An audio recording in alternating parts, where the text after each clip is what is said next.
for today's video, mag-edit tayo ngayon ng pansit canton na extra hot. Bali, 4 na piraso nga pala yan. Tapos nagpakulo na ako ng tubig.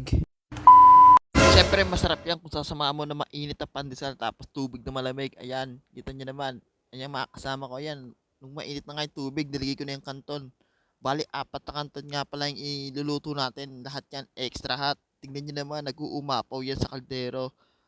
Tingnan nyo, halos di na magkasa kaldero. Sobrang dami. Grabe.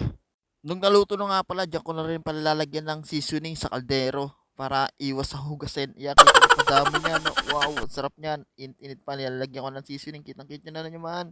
Namumula-mula na yung pancit canton natin. Sobrang tapos yung mga sauce niya. Lalong papaanghang sa kanya. Kita niya, oh, kayat pa sa kamay eh.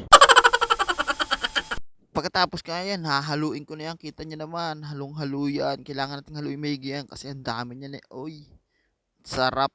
Tapos ayun na nga, ready to food trip na mga itik. Ayan, tamang kuha na. Sige, kuha lang, sandok lang. Ayan na, kita niyo yung mga kasama ko. Uy, FT na naman mga itik.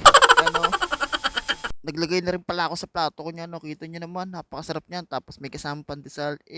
Sila, kuha pa. Ang dami kasi niyan eh, mga kasama ko. First bite. Sobrang sarap. Kita niyo naman. Mga kasama ko, tamang FT oh. Siyempre, FT na rin tayo niya. No? Kita niyo, una usok-usok pa. Sabay subo ng mainit na pandesal. Grabe. Kasarap ng gento paggabi. Mag-FT ng pancit canton, hindi nakakasawa. Tapos ipapalamang ko pa sa pandesal. Kita niya naman, grabe naman talaga, ang sarap. Tapos sabay inom ng tubig na malamig.